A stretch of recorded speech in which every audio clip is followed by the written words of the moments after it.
Di bidang kesehatan, tupoksinya adalah menangani eh, pelayanan-pelayanan di bidang kesehatan. Baik itu pelayanan kesehatan dasar maupun pelayanan kesehatan rujukan.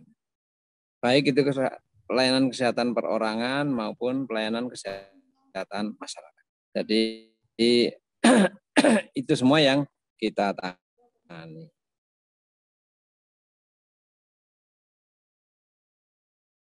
Jenis pelayanan rujukan, jadi Ya. bukan pelayanan dasar pertama.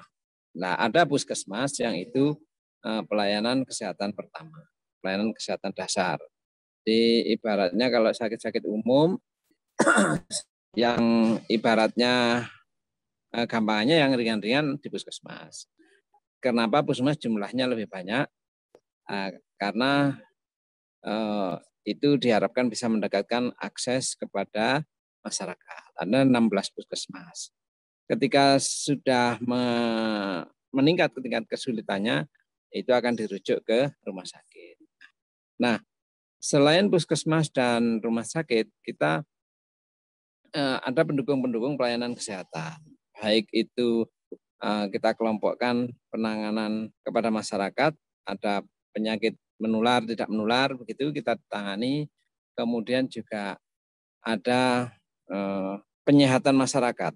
Artinya masyarakat yang sehat tetap diupayakan sehat, semacam promosi masyarakat, promkes ya, promosi kesehatan. Jadi ada penyuluhan-penyuluhan yang diharapkan masyarakat yang sehat menjadi lebih sehat. Itu termasuk di situ ada kegiatan penanganan lingkungan, kegiatan bagaimana menjaga makanan yang disajikan kepada masyarakat itu ada standarisasi yang bisa disajikan begitu.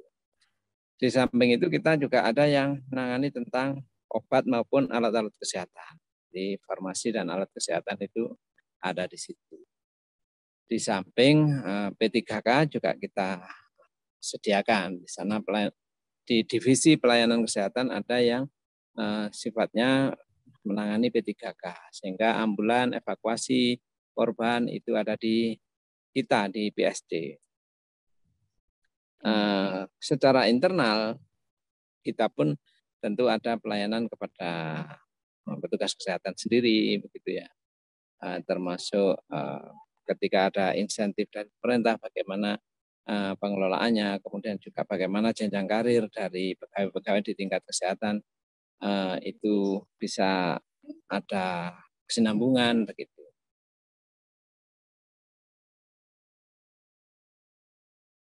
Jadi yang menyita perhatian pasti COVID ya. Ya. Tapi di samping itu tetap kita paradigma perubahan pola penyakit itu harus kita sampaikan di masyarakat. Di mana penyakit tidak menular sekarang menyodok menjadi semakin tinggi. Kalau dulu penyakit-penyakit yang menular yang tinggi, sekarang penyakit menular itu yang menduduki 10 besar tinggal infeksi saluran pernafasan, tinggal ISPA. Ya, yang di luar itu sekarang stroke, jantung, darah tinggi, diabetes dan gitu-gitu. Itu kenapa harus kita sampaikan agar menjadi perhatian masyarakat juga, karena itu imbas dari kehidupan kita, pola kehidupan kita. Mungkin seiring dengan peningkatan kesejahteraan sosial ekonomi, di situ kebiasaan pola makan juga berubah. Yang ini juga berakibat ternyata ada dampak negatifnya juga. Pola-pola makan yang kurang pas itu lambat atau cepat menimbulkan dampak itu tadi, penyakit-penyakit yang kita golongkan penyakit tidak menular, penyakit akibat pola makan, penyakit yang memperberat degeneratif atau seiring bertambahnya umur itu mestinya memang pasti tambah tua kita, tapi percepatan tua. Nah, seiring umur banyak penyakit gitu. Sehingga itu tetap harus kita sampaikan di masyarakat. Selain memang yang naik daun ya COVID ya. Sekarang Ya. bagaimana penanganan COVID-nya, bagaimana vaksinnya, itu yang muncul yang kita hadapi sekarang.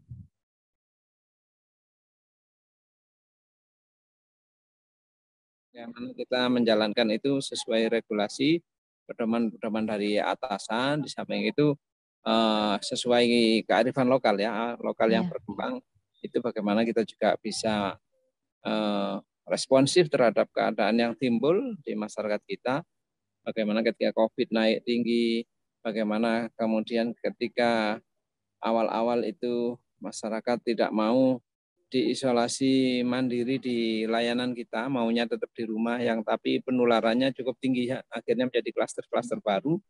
Di samping ketika vaksin juga bagaimana awal-awal itu masyarakat juga tidak berkenan ya, banyak yang menolak begitu ya. Dan mungkin termakan hoak atau memang belum edukasi merata. Nah, semacam itu yang terhadap penyakit tidak menular sendiri sampai sekarang menjadi kendala jangka panjang, di mana perlu bantuan semua pihak, masyarakat itu agar dengan kemampuan daya beli, tapi bagaimana agar pola makan tetap dijaga, agar pola makan yang sehat, kebiasaan gaya hidup sehat itu tetap diupayakan. Kalau kita Nggih. jumlah masyarakat dengan petugas medis itu pasti tidak cukup. Kalau untuk sosialisasi bagaimana dengan pola penyakit yang harus kita sampaikan kepada masyarakat.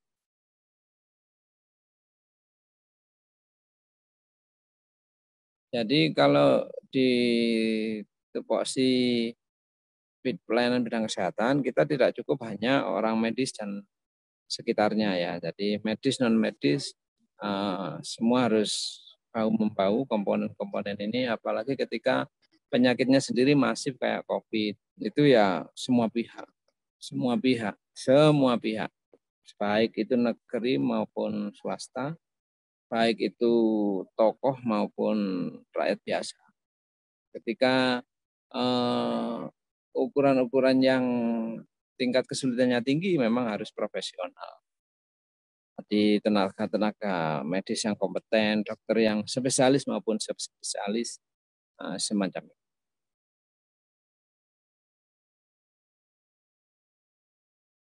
Pastilah, kendala ini kan sifatnya dari persoalan yang ada dan bagaimana tingkat penyelesaiannya. Kalau persoalannya kecil, ya relatif tidak ada kendala. Tapi ketika persoalannya besar, pasti itu sudah mulai timbul kesenjangan antara respon dan tingkat kesulitan yang ada. Maka kendala-kendalanya banyak. Tapi kita tetap punya cara bagaimana menyelesaikan kendala-kendala itu sesuai dengan masing-masing tantangan yang ada di sana.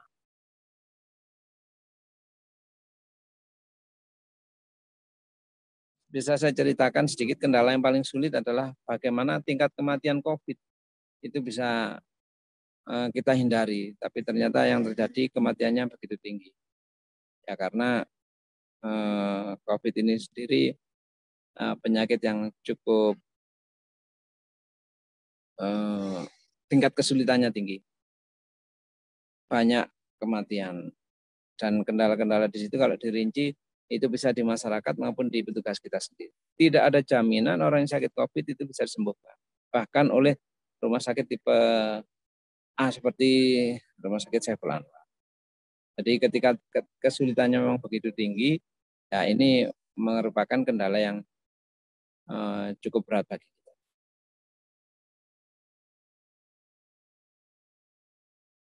Tidak bisa dikatakan begitu. Kalau di medis itu lalai kan langsung malpraktek, berdampak konsekuensi hukum. Jangan dibilang begitu. Jadi kendalanya ini adalah karena memang tingkat kesulitannya itu begitu tinggi. Sampai sekarang bukan hanya di Malang, bukan hanya Jawa Timur atau Indonesia, seluruh dunia masih belum ada yang bisa menjamin penyelesaian tingkat COVID itu secara sempurna. Jadi ya, ada banyak pihak lah, ada banyak faktor. Nah, itu mungkin.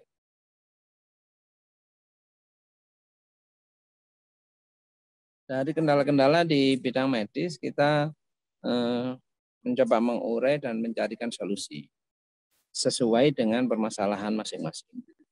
Ketika COVID ini ya kita pasti bersinergi dengan profesional kalangan medis, pakar-pakar begitu untuk bagaimana memberikan sumbangsihnya terhadap penanganan COVID, termasuk dari pemerintahan segala lini ya, kita libatkan agar dari hulu sampai hilir itu bisa berjuang untuk mengantisipasi.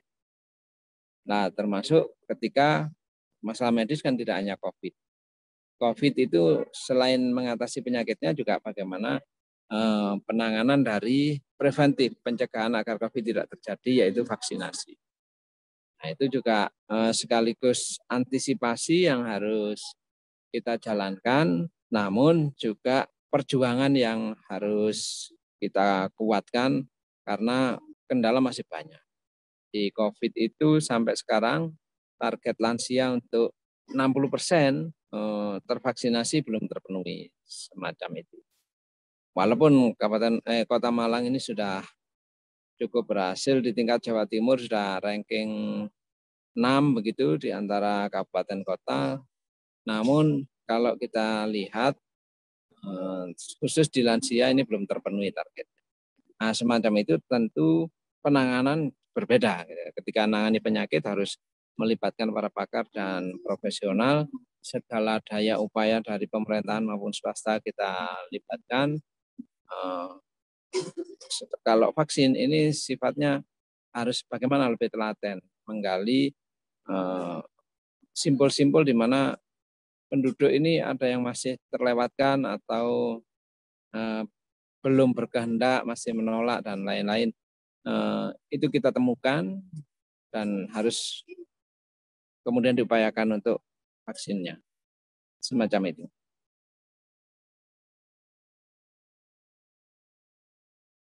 Jadi dari identifikasi permasalahan dan kemudian solusi-solusi sebagai alternatif pemecahan masalah itu kita bisa melihat bagaimana ketika kebutuhan kita ditangani tingkat lokal selesai, ya kita tangani tingkat lokal. Bahkan mungkin di tingkat dinas kesehatan maupun puskesmas selesai, kita selesaikan di tingkat dinas kesehatan maupun puskesmas.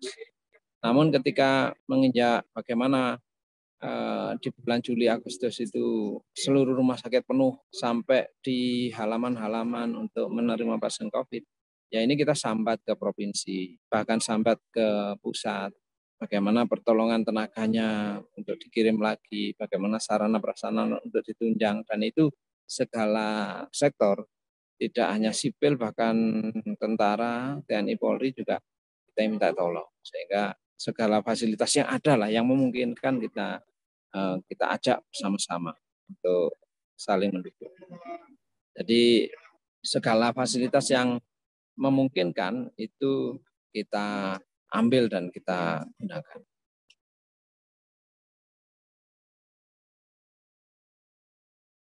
Jadi kita pertama memang banyak penanganan-penanganan yang perlu melibatkan semua pihak. Walaupun dengan acuan masing-masing punya tupoksi utama apa. Jadi TNI tupoksi utamanya pasti punya, di kita juga punya, pemerintah juga tupoksinya punya. Nah ini tentu dengan tugas dasar yang berbeda-beda. Tapi ini kita padukan karena memang justru disinilah dengan peran yang berbeda-beda ini kita bisa saling memperkuat. Ini yang kita harapkan. Dalam hal koordinasi ini ada sifatnya yang instruktif dari kementerian ke provinsi, dari provinsi ke kita, dari kita juga ke tingkat kecamatan, kelurahan dan RT RW sampai sebanyak itu. Tapi ada yang koordinatif ya dengan jajaran samping, dengan swasta ya, dari TNI Polri kita bagaimana berkoordinasi, berkolaborasi untuk saling membantu. Walaupun tidak ada hierarki perintah dari masing-masing kita. Termasuk dengan swasta ya kita sifatnya kita ajak koordinasi, kita ajak kumpul bagaimana Fasiankes yang ada di Kota Malang ada sekitar 14 rumah sakit dan 87 klinik itu bisa juga berperan COVID maupun vaksinasi. Alhamdulillah Kota Malang mungkin ditunjang dengan suasana kota ya. Masyarakat urban dan media yang punya yang punya pengaruh kuat ya, sehingga kita relatif cepat. Kalau dibanding tetangga kita di kabupaten dan lain-lain, Kota Malang termasuk sangat bagus.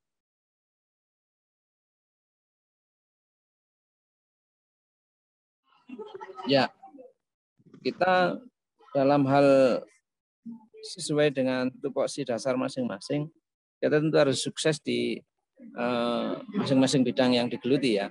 Namun itulah ketika itu sebenarnya kalau dalam keadaan reguler yang biasa-biasa saja, apa yang direncanakan oleh Dinas Kesehatan saya kira sudah cukup. Cuma ketika seperti ledakan kemarin memang semuanya terasa amburadul. Oksigen sampai menjadi sesuatu barang yang langka. Obat juga ya karena memang tingkat tantangannya yang begitu besar.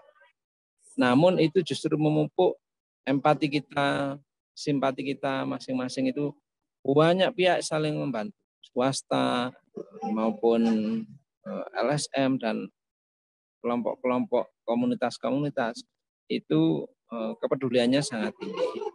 Tinggal kita berbagi tugasnya ketika obat virus yang mahal dan langka itu kurang, bagaimana kita coba sounding antar kota, kabupaten, sampai provinsi, sampai pusat kita ya sambat semua lah. Dan itu bagaimana DPR kita termasuk partai-partai begitu juga memberikan sumbangsih melalui cara mereka masing-masing ya.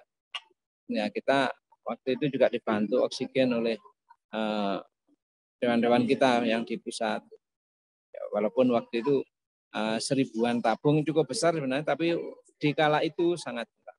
Yang dalam hal pemerintah juga mengupayakan bagaimana per RW ada oksigen, walaupun anggaran yang digalang itu mengais-ngais lah istilahnya dari refocusing itu agak sulit awalnya karena mengumpulkan dari yang sedikit-sedikit, tapi sekarang ini oksigen sudah diwujudkan di masing-masing kelurahan itu.